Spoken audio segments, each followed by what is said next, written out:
السلام عليكم. اظن كلكم سمعتوا على واحد البرودوي الجيريان داير البوز فرنسا، اللي هو عجينة المرجان. هاد معجون المرجان ولا عجينة المرجان كريم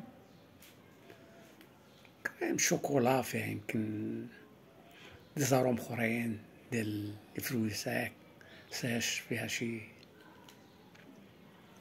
هاد البرودوي هذا اللي دار ضجة في فرنسا. كون واش مولف شي برودوي جزائري يدير ضجة انه الفرنسيين يهتموا به ويعطوه قيمة، رغم ان ما يوجد في فرنسا كثير جدا بالنسبة للبرودوي. يعني فرنسا اللي هي سوق مفتوحة فيها كاع لي برودوي من كل دول العالم، غادي يهتموا الفرنسيين لهاد المعجون الجزائري، يكون عنده هاد الصدى اللي دار عليه. هناك حكاية ما ضرور ناخذ التوقيت بعدا، لأن التوقيت مهم جدا هنا في هاد القضية هادي. هاد الدعاية وهاد الضجة جات في الأيام الأخيرة ديال الانتخابات، يعني في الأيام اللي غادي يعلن فيها على الانتخابات، وديك الفضيحة اللي وقعت في الجزائر ديال الانتخابات، وتسلم الملف للمحكمة الدستورية. وقبل ما تبت فيه هنا خرجت بدات هاد الضجة ديال هاد المعجون. هو المعجون الفرنسيين يهتموا به لأنه رخيص، ماشي حتى ليكونوا رخيص، ولا ربما لو كان رخيص ما يهتموش به وما يعطوش قيمة إلا أن هناك عمل يعني مخطط بواحد الشكل ذكي، ولعبت فيه فرنسا دور رئيسي ومهم. أوامر بيان سور فرنسية من الدولة العميقة باش يحركوا هاد لو برودوي هذا، باش يديروا ليه الإشهار. واحد لو برودوي اللي هو جاي من دولة أخرى وتهتم به الصحافة والإعلام الفرنسي، ويديروا ليه الإشهار بأي شكل من الأشكال. داروا ليه الإشهار بمجرد أنك تنقلو كصورة راك درت ليه الإشهار، تكلم عليه راك درت له الإشهار. فعلاش بالدرجة الأولى اهتمت الصحافة الفرنسية كلها بهاد لو برودوي، لدرجة أن خلاو الشعب الفرنسي اللي عمرو ما سمع به وما عرفوش تيتفاجئ بأنه كاين واحد لو برودوي راه داير ضجة. الإنسان من طبعو كيوريو، يبغي يعرف، إنسان فضولي يبغي يعرف.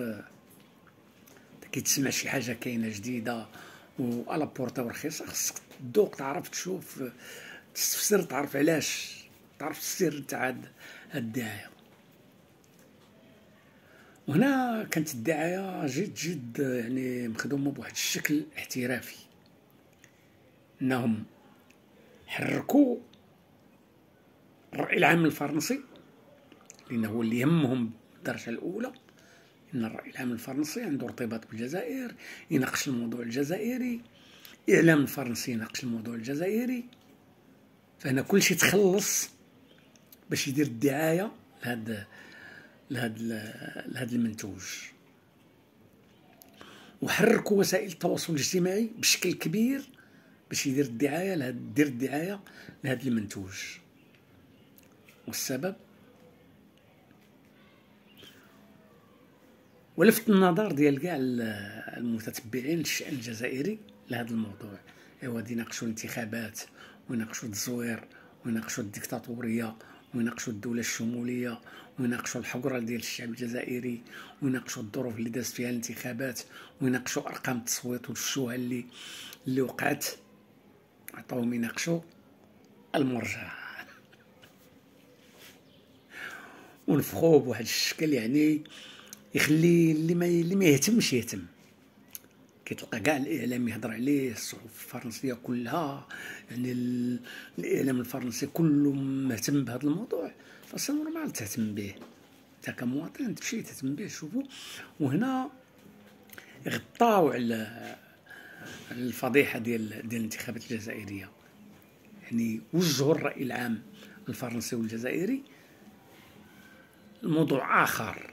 هو بدا يناقش، بقى يناقش، وهذه باش حتى بالنسبه للجزائريين ترد لهم شويه الثقه في النفس، واخا بشي حاجه بانال يعني بليده، ترد لهم على الاقل الثقه في النفس. لان وصلوا واحد الوقيته ان الشعب الجزائري انهارت الثقه ديالو، فيردوها ليه بشي حاجه، ردوها ليه بان برودوي، مجرد بواطه ديال الشوكولات فيها شي اروم، لي زاروم مختلفين صافي. والجزائري من طبعه الا هضر عليه الاعلام الفرنسي تنفخو، يعني يحس بواحد العزه وواحد يعني واحد الفخر انه راه يهضروا عليه الفرنسيين بشكل مزيان، باش يهضروا عليه بشكل بحقيقته ينهار. ولكن فاش يهضروا عليه انهم يكبروا من قيمته، الجزائري ما يتحاج صافي. وهذه هي اللي، وهذا هو السبب اللي خلاهم يقوموا بهذا العمل ويديروا لها التغطيه بهذا الشكل ويحاولوا يخليوا الجزائريين يعطوهم شيئا ما يفتخروا به، وينسيوهم عاوتاني في الموضوع ديال الانتخابات وديال الهزيله الانتخابيه والمهزله الانتخابيه اللي صارت في الجزائر. وهذا كله باش يبقى الشارع الجزائري كار ساكت تحركش. لان الصمت اللي كيكون الصمت في المجتمع فهو ينذر بخطر. اللي ما يكونش يعرفوا المجتمع يمتى يتفرقع، يمتى يتحرك. فهنا عطاو شي حاجه باش ما يمضغ، يعني شي حاجه ما يهضر، عطاو حديث المقاهي وجابوا له المرجان ولعبوا على المضبعين المدجنين ولعبوا حتى على الشعب الفرنسي. حتى الشعب الفرنسي مشى مع الطرح، والاعلام الفرنسي مخلط. واخا الشعب الفرنسي ما غاديش يهتم بداك الشكل الا ان الشعب الجزائري سيهتم بشكل كبير. الفرنسيين ممكن يبغي يذوقوا، يعجبو ما يعجبوش، المهم ان اورو ولا ان اورو 50 ما غاديش ياثر عليه، الا شراه ما يتسوقوش، يعني غير لا كيوريوزيتي، يعني غير الفضول يدفعوا انه يشريه. والاعلام دار له طبل والبندير. يلا السلام عليكم. وهذه هي الحضيره، هذا هو الاسطول. يعني اي حاجه يقدروا يلعبوا بها عليهم، يوجهوهم كما بغاو، داكشي التيليكوموند. ولا تفخر عند الجزائريين، خرجوا كاع اعلاميين كيقولوا اوروزمون جا المرجان اللي غطى علينا شويه هاد الفضيحه هادي. صحفيين جزائريين كيقولوا من حسن حظنا ان هذا المرجان غطى على الفضيحه اللي عوض ما يقول راه هذا استعمل باش يغطي على الفضيحه، قال له من حسن حظنا ان راه غطى على الفضيحه. يعني ما بغيش الفضيحه تبان وصافي تكون، معليش، ولكن تفضح لا ما خصوش تفضح. يلا السلام عليكم، الى موضوع اخر.